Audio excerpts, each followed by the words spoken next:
అందరికీ నమస్కారం. ఈ కార్యక్రమం ముఖ్య ఉద్దేశం ఏంటంటే అనపతి నియోజకవర్గ ప్రజలు ముద్దుగా పిలుచుకునే తింగర గంగిరెడ్డి అలియాస్ సత్య సూర్యనారాయణ రెడ్డి గారు శనివారం నాడు కొన్ని తింగర మాటలు మాట్లాడడం జరిగింది.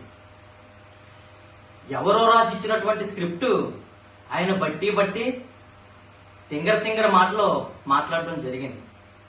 రామవరం గ్రామంలో పేకాట క్లబ్బులు నిర్వహిస్తున్నారని, దాని గురించి ఒక బిల్డింగ్ కట్టారని, ఏసీ బిగించారని తింగరగా మాట్లాడడం జరిగింది. సూర్యనారాయణ రెడ్డి గారికి ఖాళీ ఉంటే రామవరం గ్రామానికి వస్తే అక్కడికి వెళ్దాం. మీరు అన్నట్టుగానే ఏదైనా ఉంటే, మీ మాటల్లో కానీ నిజాలే ఉంటే పోలీస్ కంప్లైంట్ ఇవ్వండి, దాన్ని అడ్డుకోండి. అంతేకాని లేని అవాస్తవాలు మాట్లాడొద్దని సూర్యనారాయణ రెడ్డి గారికి తెలియజేస్తున్నా. అదేవిధంగా మా నాయకుడు ఏనాడు కూడా పేకాట బోర్డులకు అనుమతి ఇవ్వడం లేదు. దాన్ని మినిమం దగ్గర కూడా మా నాయకుడు రానివ్వడం. మీకు అసలు పోయిన 5 సంవత్సరాల్లో పేకాట బోర్డులను ప్రోత్సహించింది ఎవరు? మీరు కాదా? గడిచిన 5 సంవత్సరాల్లో మీ పార్టీకి చెందిన నాయకుడు ప్రతి గ్రామంలో కూడా పేకాట బోర్డులను నిర్వహిస్తుంటే పోలీసు వారు నేరుగా మీకు కంప్లైంట్ ఇవ్వడం జరిగింది. కంప్లైంట్ ఇస్తే మీరు ఆ నాయకుడిని మీ దగ్గరికి పిలిపించుకుని మందలిస్తే ఆ నాయకుడు ఇప్పుడు కాకపోతే ఎప్పుడు సంపాదించుకుంటామని లేచి మీ ఎదురుగుండానే కుర్చీని తన్ని వెళ్ళిపోవటం వాస్తవం కాదా సూర్యనారాయణ రెడ్డి గారు? ఆ కుర్చీని తన్ని వెళ్ళిపోయిన నాయకుడు ఇంటికి వచ్చి ఒకటే ఆలోచించాడు, అమ్మ దయ ఉంటే అన్నీ ఉన్నట్టే అని ఆ నాయకుడు భావించాడు. సిగ్గు విడిచి ఆదమ్మ దగ్గరికి వెళ్ళి బ్రతిమాలుకుంటే, డీలింగ్ మాట్లాడుకుంటే ఆదమ్మ గారు చల్లని దీవెనలు ఇస్తే మరుసటి రోజు నుంచే పేకాట బోర్డులని ప్రవేశపెట్టి కొనసాగించడం జరిగింది.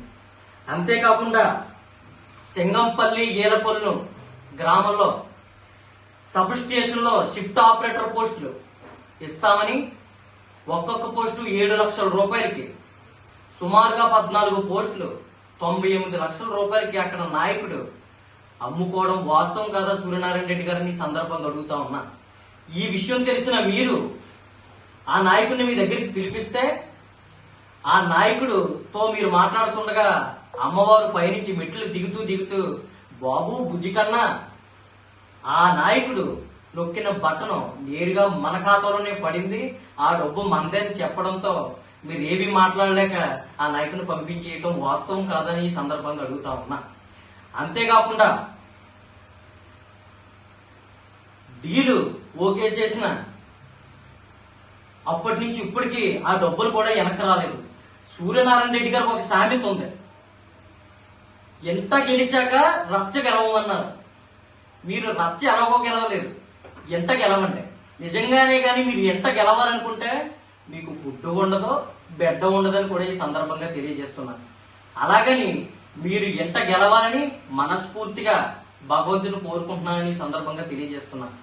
అదేవిధంగా మీకు స్క్రిప్ట్ రాసి ఇచ్చినటువంటి రామవరం చెందిన నాయకుడు ఎన్నికలకు ముందు విఆర్ఏ పోస్టులు ఇప్పిస్తానని ఒక్కొక్కరి దగ్గర 3-4 లక్షల రూపాయలు తీసుకుని ఆ రోజు నేరుగా బోసు గారి దగ్గర వాళ్ళ సెటిల్మెంట్ పెట్టడం మీకు తెలుసా? నిజంగా తెలియక మాట్లాడుతున్నారా సూర్యనారాయణ రెడ్డి గారు? ఆ విషయం కూడా తెలుసుకుని మాట్లాడితే బాగుంటుందని సందర్భంగా అడుగుతా ఉన్నా. అలాగే మీకు ఎవరైతే స్క్రిప్ట్ రాసిస్తున్నారో రామవరం నాయకుడికి చెప్తున్నాం, రోజుకి మొన్న పేకాట బోర్డు అయిపోయింది, గంజా అయిపోయింది, ఈ రోజు క్రికెట్ బెట్టింగ్ అని మాట్లాడుతూ ఉన్నారు. రోజుకి మా యువత మీద లేనిపోని ఆరోపణలు చేస్తే అడుగు తీసి అడుగెయ్యాలంటే భయపడే విధంగా ఉంటుందని ఆ నాయకుడికి చెబుతా ఉన్నా.